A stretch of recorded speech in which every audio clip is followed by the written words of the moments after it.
जैसी करनी वैसा फल, आज नहीं तो निश्चय कल। नमस्कार प्रिय भक्तों, एक बार फिर से स्वागत है आपका हमारे YouTube चैनल मस्त ज्ञान सच्चा ज्ञान में। भक्तों, आज भी हम आपके लिए एक बहुत ही पावन, पवित्र, ज्ञानवर्धक एवं सच्ची कहानी लेकर आप सभी सज्जनों के बीच आ भी चुके हैं।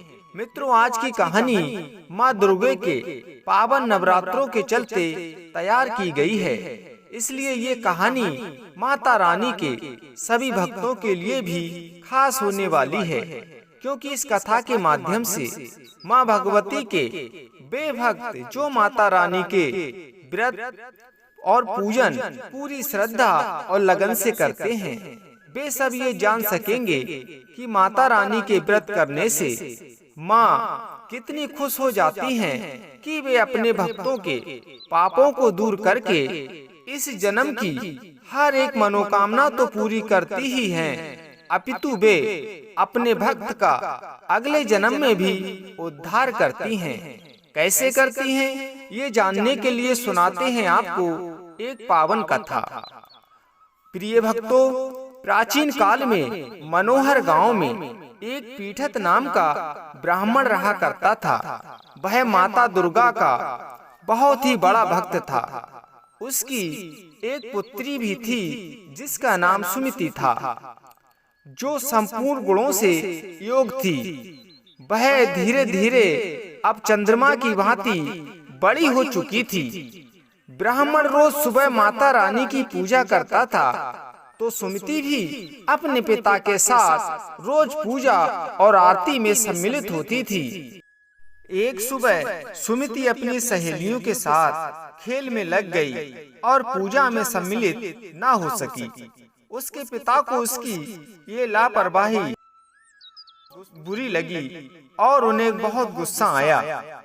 फिर उन्होंने उसे डांटते हुए कहा, अरे दुष्ट पुत्री, आज तुझे माता की पूजा करने का ध्यान नहीं था, इतनी लापरवाह हो गई है तो तू भी जान ले, अब मैं किसी कुष्ठ रोगी या दरिद्र के साथ तेरा विवाह करूंगा। पिता की ऐसी बात सुनकर सुमिति को बहुत दुख हुआ और वह बोली, हे पिताजी, मैं आपकी कन्या हूँ और आपके अधीन हूँ। आपको जैसा अच्छा लगे वैसा करो। आप चाहो तो मेरा विवाह किसी से कर दो, पर होगा वही जो मेरे भाग्य में लिखा है, और मेरा अटल विश्वास है कि हम जैसा कर्म करते हैं हमें उसी के अनुसार ही फल मिलता है। पिताजी, कर्म करना इंसान के हाथ में है, पर फल देना भगवान के हाथ में है। फिर ब्राह्मण ने गुस्से में ही अपने कहे अनुसार अपनी पुत्री का विवाह एक कुष्ठ रोगी से कर दिया और गुस्से में बोला, जा अब अपने कर्मों का फल भोग। देखते हैं कि तू अपने भाग्य के सहारे रहकर क्या कर पाती है। पिता के ऐसे कड़वे वचन सुनकर सुमिति के मन में विचार आया कि मेरा बहुत दुर्भाग्य है कि मुझे ऐसा पति मिला।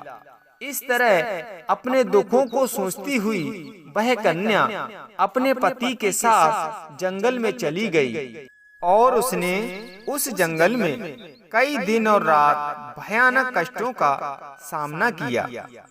उस गरीब बालिका की ऐसी दीनहीन दशा देखकर एक दिन माता रानी प्रकट हुई और उसके पूर्व जन्म के पुण्य से खुश होकर बोली कि बेटी, मैं तुझसे बहुत प्रसन्न हूँ, तुम मुझसे मन चाहा वरदान मांग सकती हो।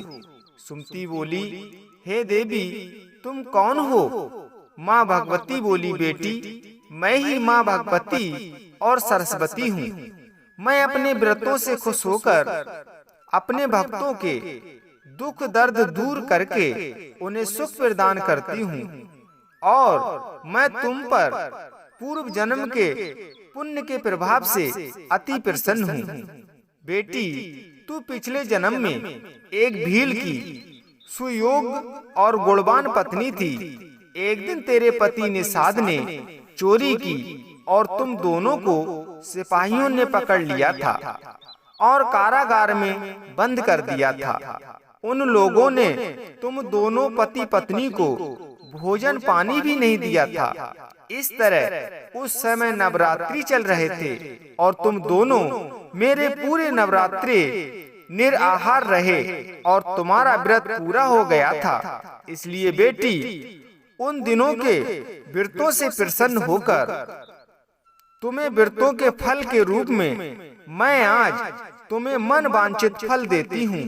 जो तुम्हारे मन में हो सो तुम मांग लो। इस प्रकार माता के वचन सुनकर सुमति बोली, माँ, अगर आप मुझसे प्रसन्न हो तो पहले मेरा प्रणाम स्वीकार करो और मेरे पति का कोढ़ दूर करके मुझे आशीर्वाद दो। बेटी, तूने जो पूर्व जन्म में व्रत रखे थे उनमें से मात्र एक दिन के व्रत का पुण्य अपने पति का कोढ़ दूर करने के लिए अर्पण कर दे, जिसके प्रभाव से तेरे पति का कोढ़ दूर हो जाएगा। माँ के ये वचन सुन सुमति बहुत प्रसन्न हुई और उसका पति एकदम ठीक, सुंदर और कांतिमान हो गया। पति को ठीक हुए देख सुमति माता रानी की स्तुति वंदन करने लगी और बोली, हे माँ, आप दूसरों की दुर्गति को दूर करने वाली, तीनों लोगों का संताप हरने वाली, सभी दुखों को हरने वाली, रोगी के रोग दूर करने वाली और भक्तों से प्रसन्न होकर उन्हें सुख देने वाली हो और दुष्टों का नाश करने वाली हो, जगत की माता हो। मुझ जैसी अबला को मेरे पिता ने एक कुष्ठ रोगी से मेरा विवाह करके मुझे घर से निकाल दिया था। पिता के तिरस्कार के कारण ही आज मैं वन में घूम रही थी, जिसे आज आपने अपने आशीर्वाद से आलोकित किया है, मेरा उद्धार किया है। हे देवी, अब मैं आपको प्रणाम करती हूँ। आप आगे भी ऐसे ही मेरी रक्षा करते रहना। सुमति की ये प्रिय बातें सुनकर माता रानी बहुत प्रसन्न हुई और उन्होंने उसे धनवान, कीर्तिवान, जितेंद्रिय होने का वरदान दिया और उसको एक सुंदर पुत्र की भी प्राप्ति होगी, ऐसा भी वरदान दे दिया। प्रिय सज्जनों, माता रानी ने जैसी कृपा सुमति पर की, ऐसी ही कृपा आप सब पर भी करें। जय माँ दुर्गे।